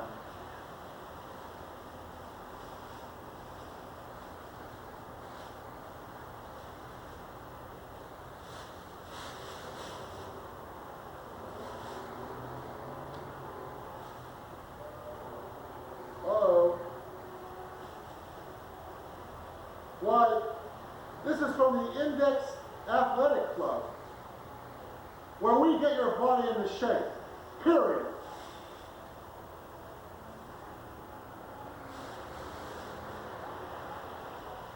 You know, I could save a lot of time if I didn't even look at this stuff. I mean, none of it's going to be any good. Whoa!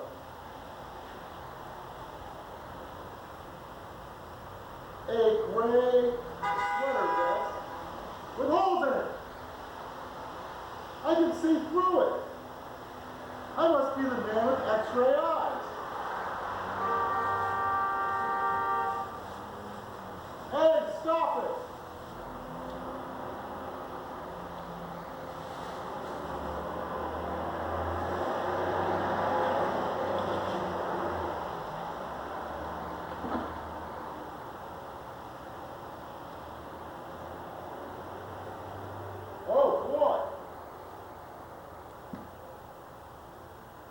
And the hits just keep right on coming.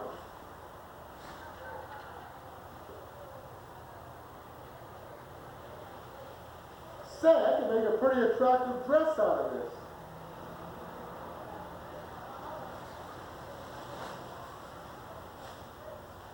But I won't.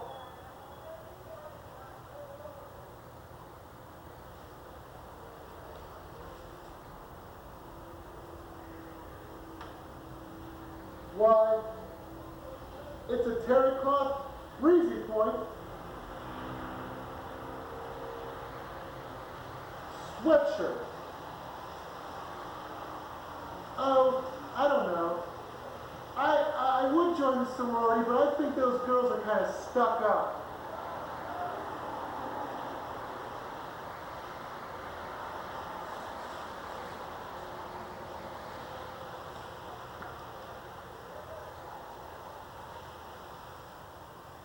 Well, well, well.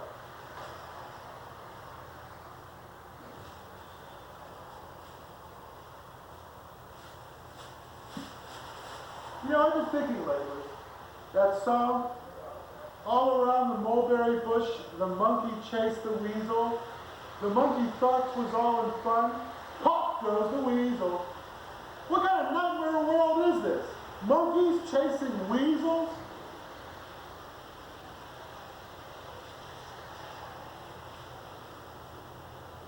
Pair of track pants. They call these Italian tuxedos.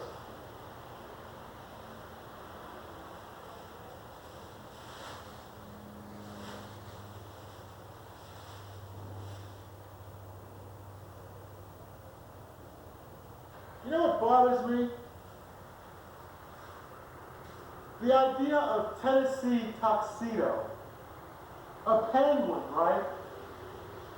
And he looks like he's wearing a tuxedo because he's a penguin. So they call him Tennessee tuxedo. Whose fucking brainstorm was this? What a hideous concept.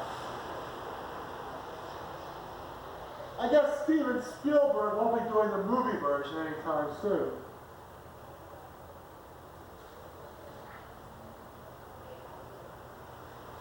It might have been a better show if they had actually given titles to the episodes, like For the Love of Chumley, or Professor Whoopi Pulls a Nutty, or who can forget the legendary A Walrus Yes?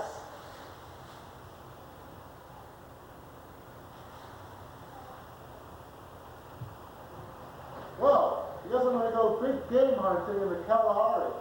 I'll be needing these. And about 500 native quarters, too, to carry all my stinky bags of clothes that don't fit. They may not fit, but they're good at frightening off the lions. Whoa, look at this. A shirt with a chain motif. I used to wear this to work at Cambridge Survey Research. That was my idea of subtle social commentary.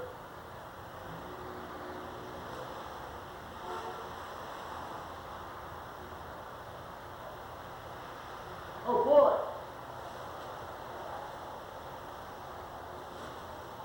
Another chamois cloth shirt,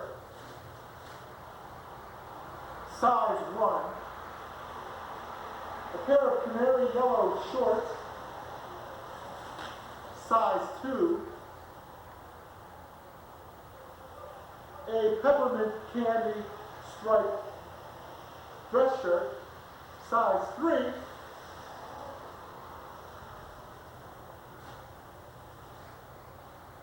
What are perhaps, what is this, a shirt? I'm afraid all of a sudden. It's a shirt, all right. And what a shirt. It's a pullover.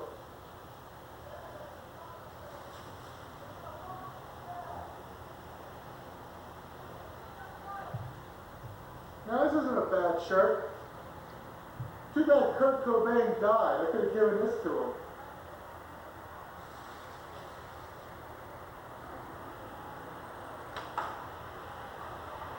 Whoa!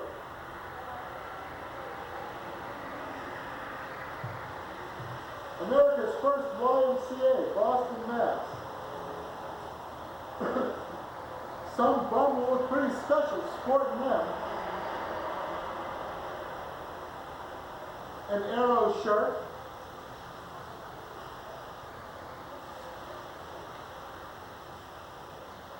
a rainbow belt. There's a rainbow bowl flavor.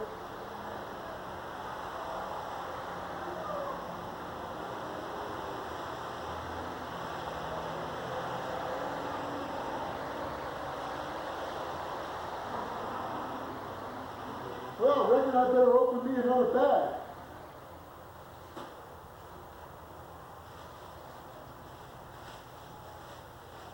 I hope you're having fun. I sure am.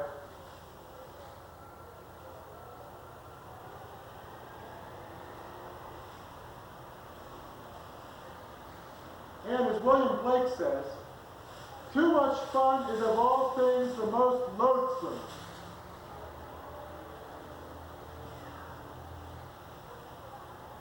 Say, just a thing for tracking tigers.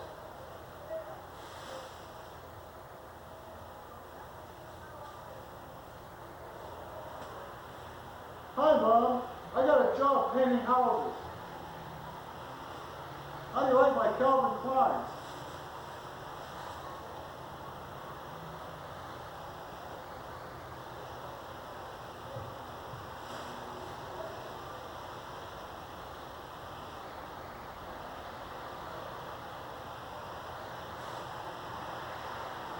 And here's something to carry your baby.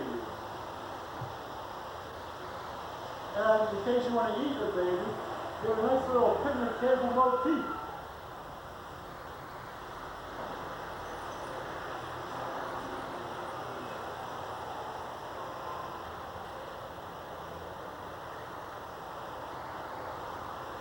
You know, why don't songwriters just give up and stop writing about real stuff altogether and just write love songs to cartoon characters, you know, like For the Love of Yogi.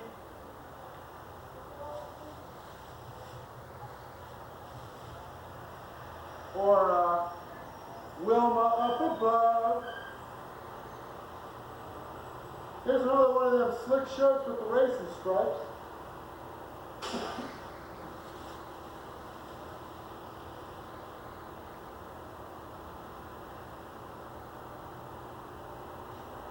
Well, let's see, it's looking like an old laundry bag. Nah, I might be able to use it. No.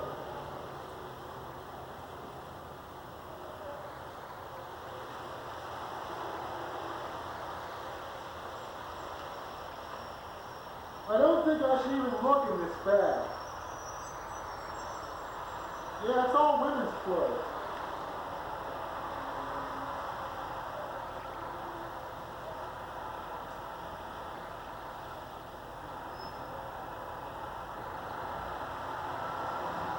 Don't know how it got into my closet.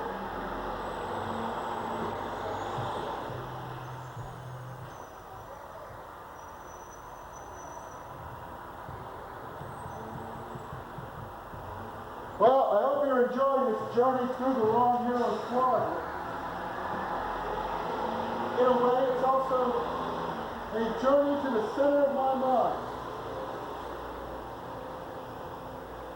We're going to dig down, down, down.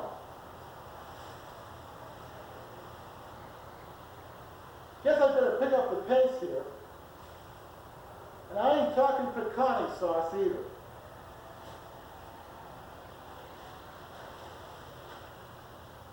Wow, wee. A whole bag full of pants. Guess I better save these for another time. I might actually find one pair that fits. I ain't banking on it though.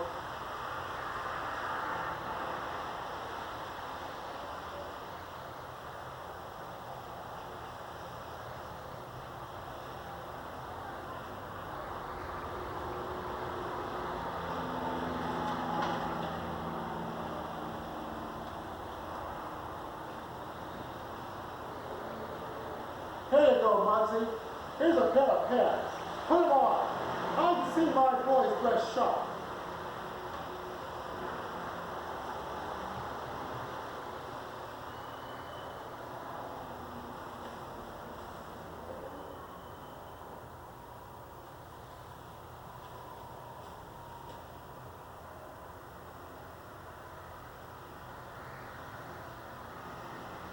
A shirt from the prestigious Fame line of garments.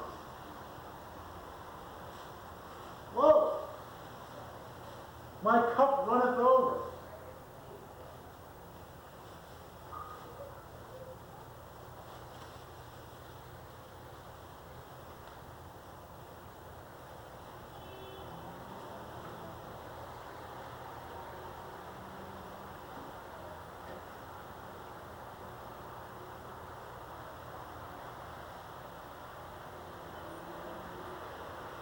I just wanted to show you my bum.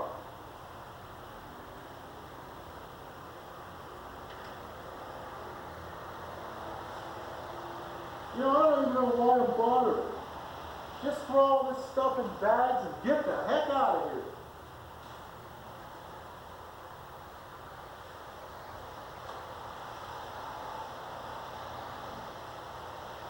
You know, I could have said the word hell, but impressionable children might be watching. And if they repeat my oaths, I could get into trouble.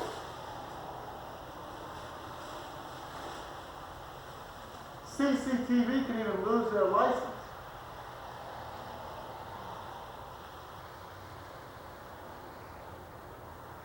Due to my use of swears.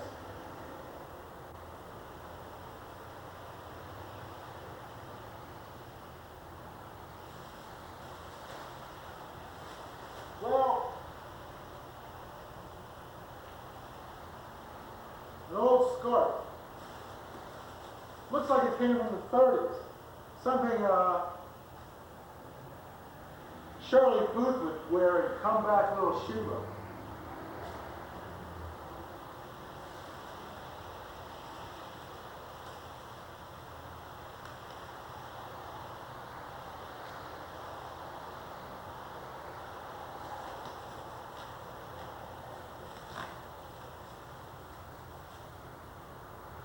I had a friend who used to say, man, oh, Manischewitz, what a wine. I don't know what this has to do with anything, but I thought I'd throw it in. And speaking of things that I'm going to be throwing in,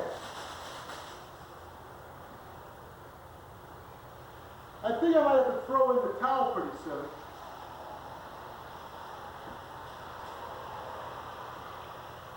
Not only is it getting incredibly late, but I'm running out of time. Whoa, look at that, nice coat, huh? Nice coat, nice coat.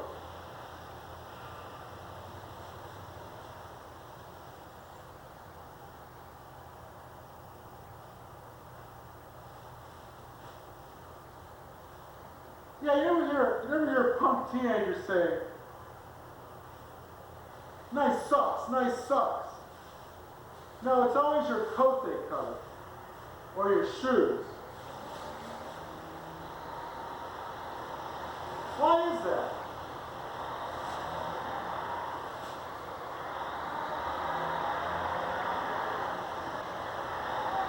Wow.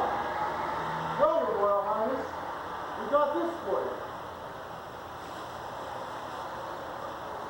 Whoopi Goldberg used to wear it. Whoopi Goldberg? Man, that's living. Here's another nice white shirt. Son, a man can't have too many nice white shirts. Of course, it doesn't do them much good if they're actually yellow from age and filth.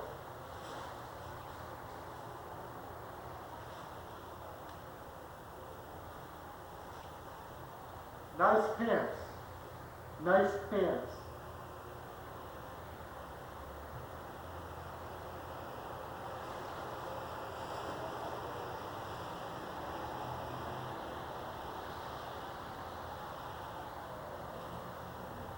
Well, what do you know?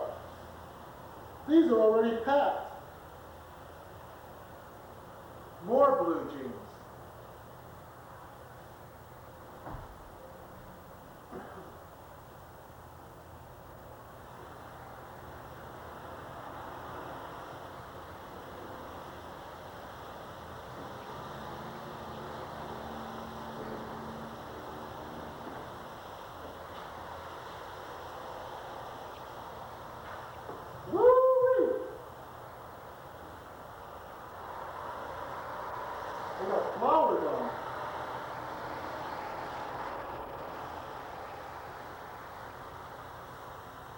and everything.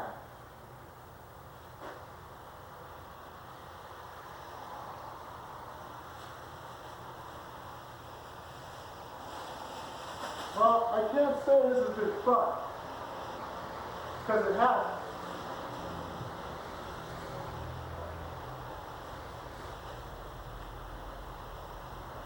But at least now you know this is what superheroes do in their spare time.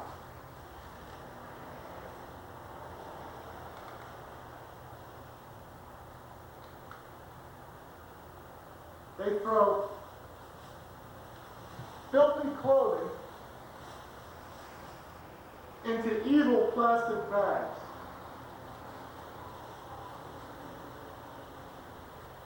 I've just about run out of plastic bags. Lucky for me, I have a few more.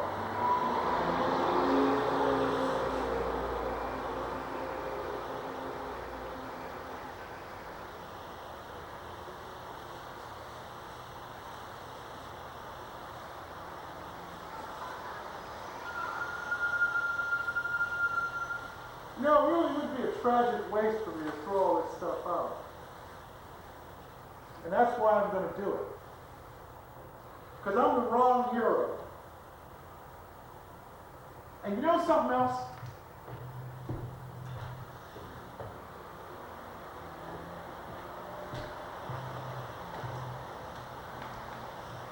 I really do believe in arguing with success. Oh boy. Old newspapers. Yeehaw!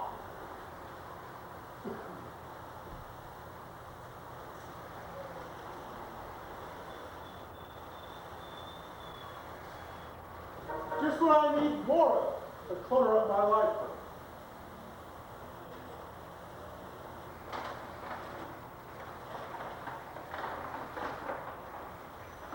Old posters. Megaton Mania.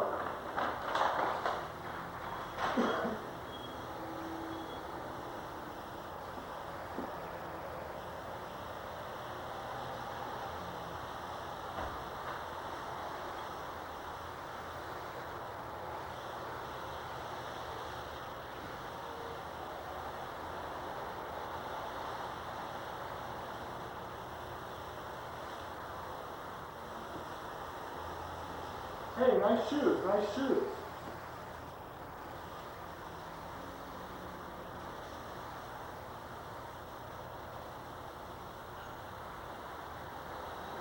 They might even fit. So Oscar, when you're warm. No, my friend, I am very sorry.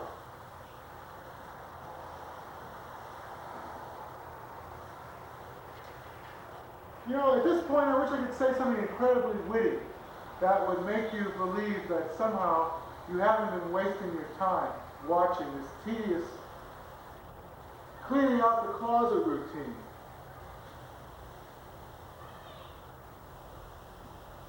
I mean, Figger McGee and Molly ain't got nothing on me when it comes to accumulating incredibly sordid junk.